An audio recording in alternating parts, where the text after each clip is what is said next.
Hi, I'm Mark Toole, and today's customer service video question of the day comes from Quora, and the question is, where did the saying, the customer is always right, originate? And, well, first of all, I'm not going to give you a history lesson here. A couple people have already answered that, but it's what you assumed, pretty much, by the looks of it. A guy that runs a store came up with this as a slogan to improve customer service. Fine. Good. That's the literal origin of the phrase, but like any phrase, like any idea, like any concept, it started somewhere, but what becomes a lot more interesting is where it goes from there. And this phrase, unfortunately, has resulted in, I'm not going to blame it for all of the problems of modern, conventional 20th century customer service, but probably at least most of them stem from this phrase, this way of thinking, which I don't think was intended by the original creators of the phrase, but it's been taken literally by far too many people. Literally, actually, anybody taking this literally is clearly an idiot. No one is always right, period. Some people are very definitely wrong, and the idea of acting that anyone is always right is silly and has implications that are bad for business and bad for customer service. So, what's one obvious implication of this? The customer is always right. Well, clearly he isn't. We all know that. But the idea of the phrase, of course, is that in this case, the employees at this retail store were instructed to act as if the customer is always right. I don't know what era this came about, but I picture like some 1960s Mad Men kind of thing, where people will come in and the guy at the store. I'm picturing before that people doing business in a human fashion. Normally, having an interaction with someone, if someone's wrong, you picture that like oldie time store clerk, and the guy's like comes in and says, "Well, I want this shoe in a size 47." Like, sir, there's no such thing as a size 47, and that doesn't fit you. Let me get you the size that fits. In a somewhat gruff fashion, this is more like the customer is always right. It comes about with the implications of like ass kissing and, oh, okay, 47, sir. All right. Where do you get that 47 from? We'll find you the biggest one we have. And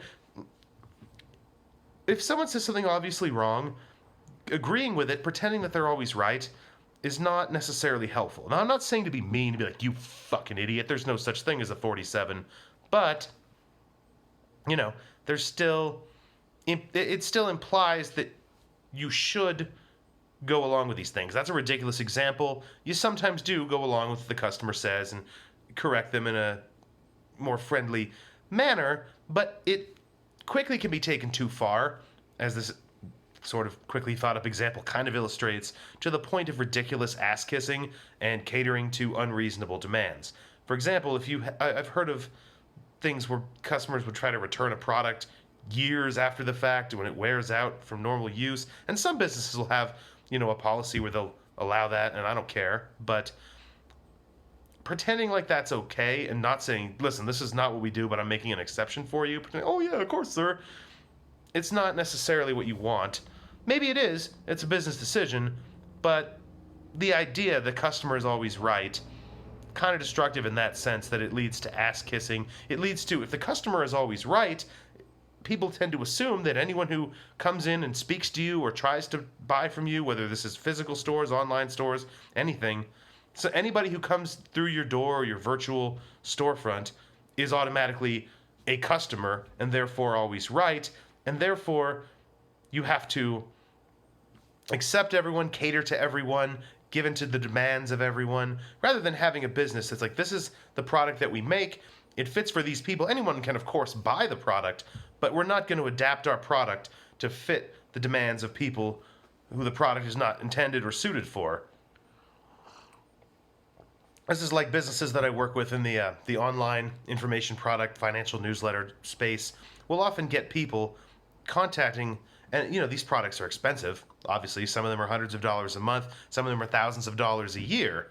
And someone will contact this, let's say the thing's $300 a month, as an example of this one product I'm thinking of. Somebody will get emails, and they'll come in and they'll say, "Oh, that's too expensive. You would make a lot more money if this was $17 a month." Well, thanks for your feedback, friend, but the customer is not always right, and the price is not going to be 17. So that's my approach, but a lot of people would say, "Oh, let me work out a discount plan for you." I feel like if you ever watched like the show Shark Tank, for example, if the valuations or the numbers are so far off like that, there's no point even having a conversation because no one's going to be happy or agree. Oh, 300? How about 17? You're not going to settle in the middle on like 250 or something. It's silly. So that's another example. But the other thing there, the other point I'm going to make here, and I'm going to keep this video a little short because I got things to do today. Another point I'm going to make here is that the customer is always right. And if you use that as a philosophy, we talked about the first part, where you use this as a marketing slogan to bring customers in, to make them think that they'll be treated well. And that's fine, unless you start to actually believe it and act like it's true. It's just a slogan. No one's going to come in there, I'm always right. Well, if I'm always right, then all this shit in all those Lamborghinis over there, those are 13 cents a piece, and I'm going to load up a truck and take them all home because I'm the customer and the customer's always right.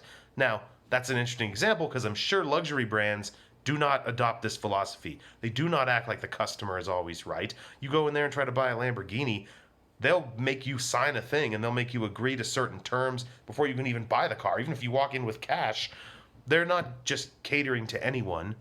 They're catering to a certain clientele, and they're not always right, but they are treated well if they're the proper people for the business. And if you or I walk in there like, hey, let me test drive the Lamborghini, get the hell out. Just the facts of things. But the other side of that's customer is always right as a marketing slogan for customers. The other side, if you actually use that as a customer service slogan to motivate your employees, what does that mean? I'm picturing like the traditional call center environment where people are calling in with all these problems and questions, and the people working there are essentially NPCs. They're reading off a procedures manual or they're reading off scripts. They're doing what they're told. They're not thinking. And then the boss comes along and says, the customer is always right. Well, what that means is you, the employee, are always wrong. You have your procedures and things, which means the company is always right. The customer is always right. You're stuck in the middle trying to reconcile these two irreconcilable things, and it just makes that job even shittier than before because people are listening to you, monitoring you, harassing you, timing you, everything, and it closes in from both sides. It just reminds you, like, you're not here to think. You're here to read a script. You're here to be an NPC, a replaceable piece of a machine that has very little value and can easily be, like I said, replaced with something else. So either way, the customer is always right. Even though the guy who came up with it, I'm sure had good intentions and maybe it worked well for him. And I'm sure it's worked well for other businesses and continues to do so. But there's been this, in the time since that's happened, there's been this foolishness of people taking that phrase more literally than they should and acting like it's actually true instead of like kind of a heuristic, but not even a very good heuristic. I don't know. I can't come up with a better one. It does have the power of being very memorable and sticking in the mind, but I think that people take it too literally, and there are a lot of consequences from that are unintended and not good for business. Now, am I saying to treat your customer poorly? Am I saying your customer is always wrong? Your customer is always an idiot? No. And if you have anyone working in your customer service who feels that way, who acts that way, who has that idea, who complains about all these stupid customers contacting him all the time, then that's not the person for the job. But that's also a symptom that you're running the thing wrong. You're doing it in the 20th century conventional fashion. NPCs, procedures, complexity, bureaucracy, bullshit. There's an easier way, there's a better way, there's a simpler way. That's what I talk about, that's what I write about, that's what I help businesses with. I'm going to wrap this video up here. I'm not going to get into all that here. I do talk about it in some of my other videos here if you're watching on Quora. Also, I'm posting these on YouTube now. You can see them there. I write regularly on Quora about business and customer service topics as well, and also on my website, 8020service.com, like the 80-20 principle, Pareto principle, which is what this is all based off of, keeping things simple and doing the things that matter most rather than a bunch of unnecessary complicated bullshit. And so if you're interested, check that out. Get on the email list. Like I said, I do one of these videos every weekday on a customer service topic, Quora, and now YouTube as well. So if you have a customer service question, ask me on Quora, ask me in the comments here on YouTube. I may pick it for another video. Otherwise, I'm going to wrap this up, and I will be back on Monday with another video.